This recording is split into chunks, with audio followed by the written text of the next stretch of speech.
Okay, well, good day everybody. It's Jeremy and JP out on Nonsuch Island on, I believe, the 9th of January. We have our two CahowCam1 cahows, which have returned. Females laid her egg, and they're currently preening each other and counseling, and always have an argument about who's going to be the first to incubate. So I'm just going to quickly reach in and remove both the adult birds so that one of them doesn't hide in the long entrance tunnel. It makes it very difficult to get. And I will process the two birds first. Our male has a GLS tag that's been on for a year that we hope to remove. And then I'll take the egg out and take a quick look at it. Okay, so let's do this quick. Okay. Yeah, that's what I thought.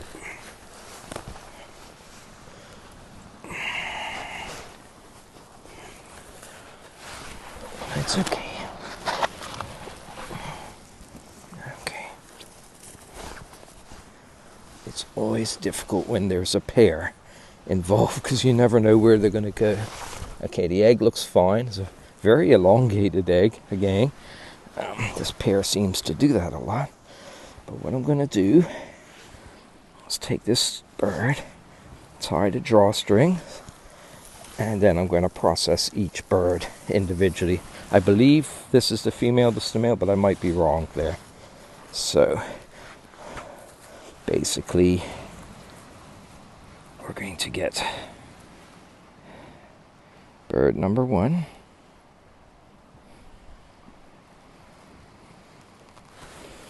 Okay, and let's see who you are and what you weigh first.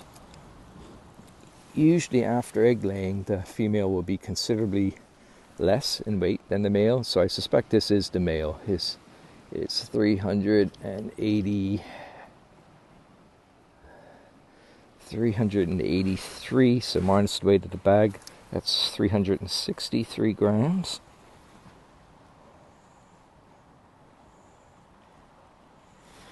You notice the other bird is quite quiet, which is good. That's what we want. Okay, I'm going to take a look.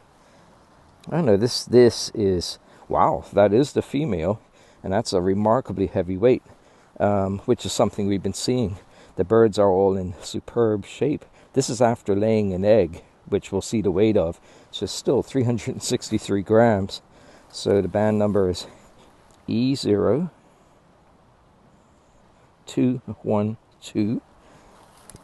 Okay.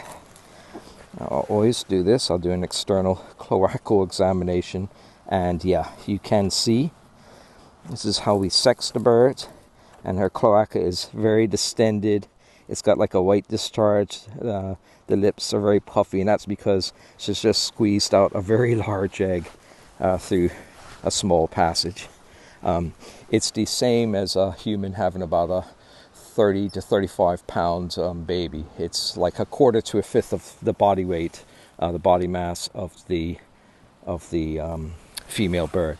So while the male is quiet, I'm going to quickly get the egg out. And you can see it's an unusually shaped egg. It's a very elongated one. That doesn't always bode well. We have had chicks that have hatched successfully from elongated eggs, but sometimes, you know, that's a sign that maybe the egg isn't fertile or it's not going to be successful. So, you know, maybe I do like to prepare people because people get very invested in these birds. Now the female is getting quite feisty, so I'm going to do this very quickly with the egg. Let's see, 73. So that's 58 grams then, minus the weight of the bag. 58 grams. And that's a good size. That's a good weight for a bird. I mean, for an egg, for a cahow egg. And you can see it's quite large. It's the size of a jumbo chicken egg or an extra large chicken egg. So 58 grams. I'm going to keep it out as least as possible. It's way too early to candle it yet. There's also a couple of little sharp stones in the nest that we always remove. And then I am going to release the female so she can get back to her egg, because because the male is going to take a little bit longer to process. I have to do many more measurements because he is a GLS tag carrying bird. So we'll release her. You can see it's large. She's one of the larger female cahows in the population here, and this is one of the only pairs. There's only about 3 or 4 I know of where the female is as large or sometimes even a bit heavier than the male, although the male bird is likely to be at his absolute peak weight, having just returned to start incubation. Yes, you can see her on the video. She's going back, getting right back on that egg, and really this sort of handling, this doesn't disrupt them for long. It's not like they abandon the egg or something. They're right back on it. It's almost a comfort thing. And you can see it's time to go to him. He has been very quietly sitting here, just waiting for us to get on with it. Okay, guys, I know what this is. Shut up and just get on with it. And this is because this is a bird I moved here. So was the female. Moved here as a chick to Nonsuch in 2005, and fed them for about 3 weeks. So I guess I'm their foster parent, and watched them fly out to sea. And then they returned about 3 to 4 years later and have been nesting in this nest ever since. And I do this sort of work every year with them. So that's been since roughly 2009 or 10. So for about 11 or 12 years now. So, okay, we're going to get, first of all, his weight, just like the female. I'm going to take quite a few other measurements, though, because this is all part of a long-term study. Oh, yeah, and his is as heavy as a male cahow can get, just about. He's at his absolute peak weight. Wow, that's fantastic. Let's see, 448. So, minus the weight of the bag, 423 grams. That's very, very good. 423 grams. And what they've been doing for the last 4 or 5 weeks, and what we call the pre-egg laying exodus, is they came in late October and November, did their courtship, did their nest building, mated, and then they leave by the end of November, beginning of December, and they spend the next 4 or 5 weeks about a good 1,000 miles from Bermuda, the edge of the Canadian continental shelf and the Grand Banks, just feeding frantically. The female to develop this single very large egg, the male to pack on as much fat as possible, because he may be in this nest incubating the egg for anything from 1 to 2 weeks on his own, without food or water or anything, and he has to survive on his fat reserves. Now, this pair seems to spend a lot of time arguing about who is going to actually incubate the egg, and it might be one of the reasons why they're not the most successful pair. CahowCam2 is an incredibly successful pair, and there's never any of that drama. They just get on with it. When one comes in to take over, the other one gets up quietly, they mutual preen each other for a little bit, and then she's gone. So these guys, it's always a drama and fights about who's going to take care of the kid, basically. Yeah, and this is the male, E0197. Always need to make sure. E0197. Okay. Now, the thing I need to do is, on the other leg, the right leg, here is the GLS tag that has been on this bird for about 11 or 12 months now, just shy of a year. And you can see it's in perfect condition. It's clean. There's no sign of chafing on the leg. It's still nice and loose. And that's exactly what we want to see. So it's been there, 11 to 12 months worth of data on it, daily position fixes. So at this point, I'm just going to use a small clippers to snip the tie, and then the actual attachment piece should separate.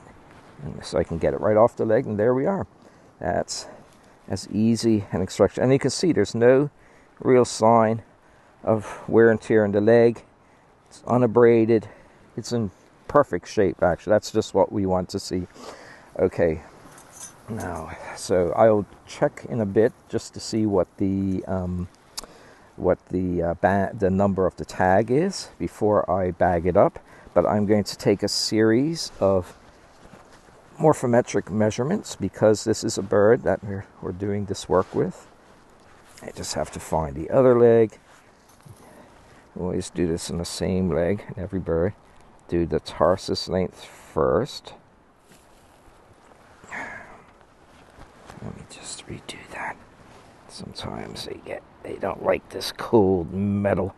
I don't blame them. Okay, baby.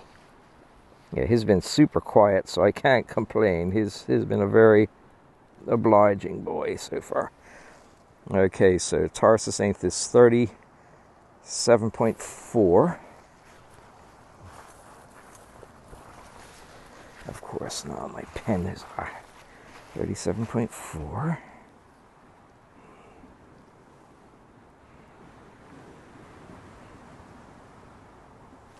We'll take the wing chord, and then I'll do bill length and bill depth. And that's always a fun thing because they really don't like their bills to be touched, and their bills are very strong and razor sharp, so they can draw blood if they're a bit quicker than you are. Yeah, so he's not a particularly big bird, but it's quite heavy. 271 millimeters. Some of them are as much as 280. 271. Okay. Next will be bill length. And to do this now, I sort of, without getting them out of the bag, there we go, mate. You've been through this before, you know the deal. I just have to get him in a comfortable position. Like I say, it's not the biggest of birds. It's almost right dead on. Good. 28.8. 28.8 millimeters. And just one more. And that is the bill depth at the Gurneys, which is this little swelling near the end of the bill. It's where the bill is. You can see his just letting me know he's not happy at the proceedings, and I'd be surprised if he was. Let's see, 12.1 millimeters. Yeah, the males generally have thicker but shorter bills. The females tend to have slighter bills. They're thinner, but they are generally they look longer because they are thinner, but they're often actually shorter. But that's a quick way of being able to sex them. But this pair, because they're almost identical size, it's very difficult to tell apart. Okay, so everything looks good with the bird. We'll bring him out for a quick viewing. This is our male bird, and it'll be really interesting to see where he's been over the last 12 months, because the GLS tag will actually give us that information. And you can see these lovely long wings. We've found in the past, we have done this about a decade ago, and we did it with this bird a decade ago, and in fact this is the bird that gave the track that is in the Audubon magazine article.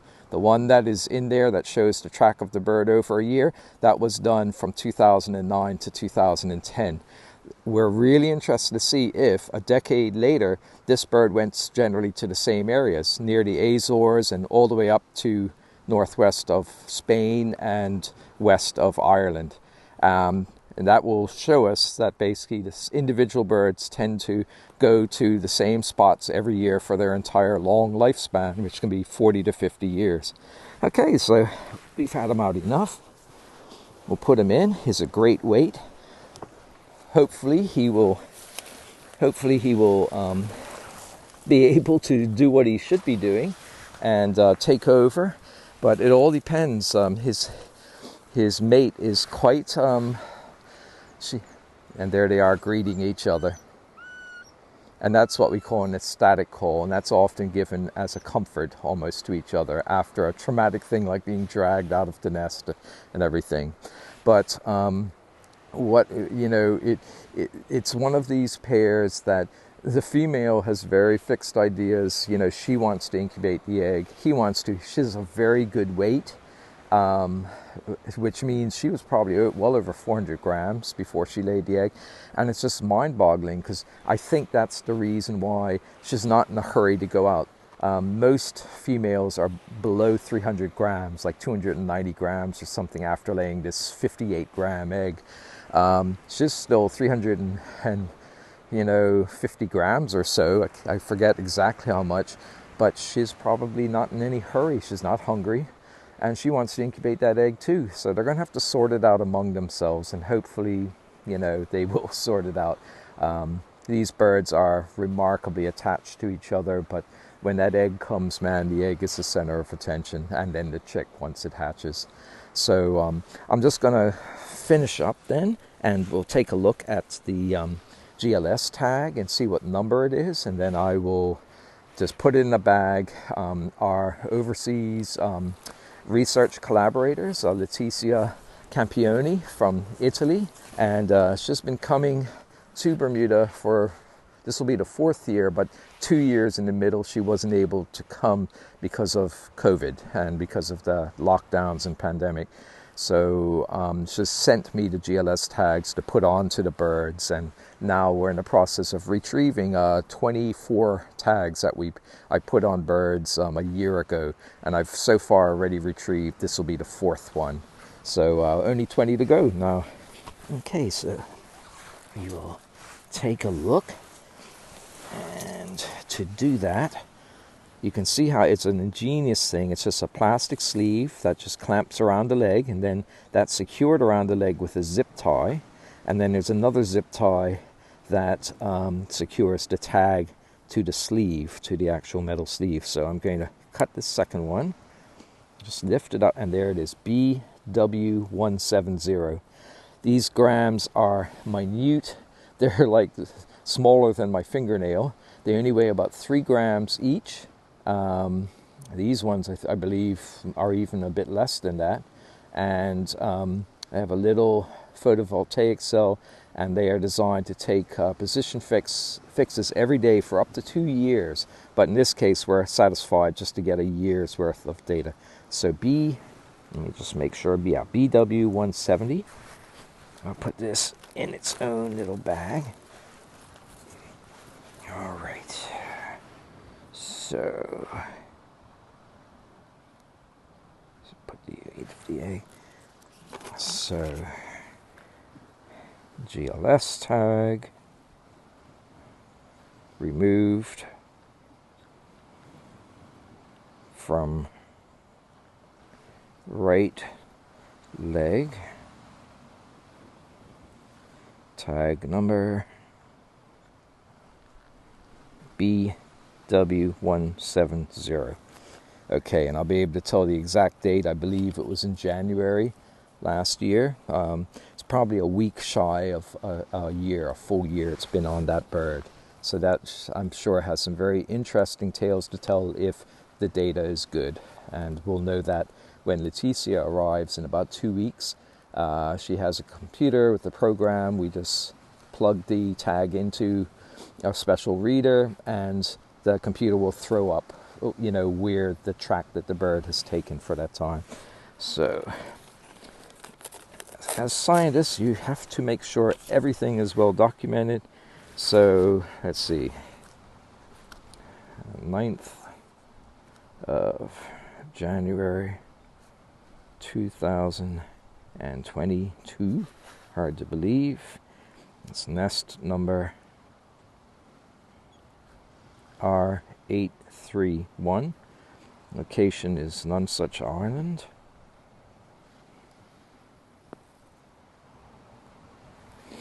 And the species is Cahow or Pterodroma It's the gadfly petrel family, Cahow. And it's really neat. In Latin, pterodroma means winged runner. And this alludes to the gadfly petrel's very acrobatic, fast, bounding flight that it makes over the ocean. And it was thought to be like the winged runner of the gods, which I believe was Hermes, yeah, I believe it was Hermes. But that's what it's supposed to represent, their flight. If you see one in the ocean, it's an amazing sight. I was able to see that in November with Bob Flood, birder Bob Flood's group, and where we had a record number that we saw at sea off of here, up to 54 at one time. And when you see them, they're blurringly fast and acrobatic. They don't go high, but they're going absolutely incredible speeds, just inches from the water, and sometimes touching the water with their wingtips. Okay, so the bird individual is E0197. It's a male, and it's removed from the right leg by J. Medeiros. Okay, so that just gives the basic data, so we know which nest. We can always fall back on the actual tag number, because obviously I've got a spreadsheet that shows which ones were put on which birds and which nests. But yeah, that's basically job completed. Yeah, so everything is looking good. My impression so far of the season, we're still only about halfway through the return and egg laying and beginning of incubation for all the pairs here. By the looks of it, there's about somewhere between 12 and 15 nests here on Nonsuch that have birds that have returned and are either incubating eggs or they're waiting for their mates to return and lay the egg. So about half of them. And from what I've been able to see, both males and females, almost all of them are at above average weights. They're really good. Males are all over 400 grams. I haven't measured a single male yet that's less than 400 grams. That's kind of exceptional. And even the females, 2 of them have been like ridiculously high weights, and most of them are in, good weight ranges even after laying the egg. That's an indication there's lots of food up in their feeding grounds, 800 or more miles north of Bermuda.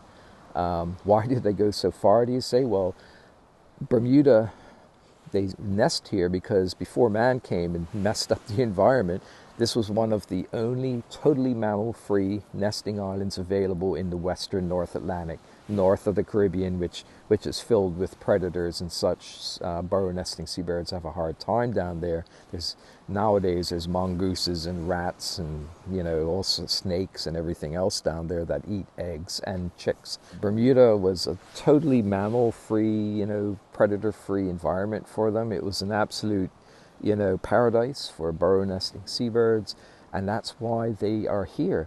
And the Cahows are able to pull it off, even though they feed in cold waters well north of the Gulf Stream, really anywhere from 600 to over 1,500 miles from Bermuda. Most seabirds could not fly that distance just to get food to feed the bird. This is the distance they have to do on every feeding trip.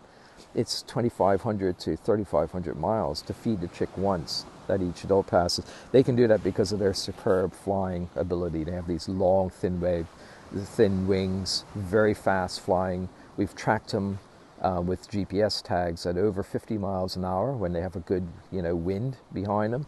So they're able to do this. And they were catastrophically impacted by the arrival of man and several mammal predators that man accidentally or deliberately introduced.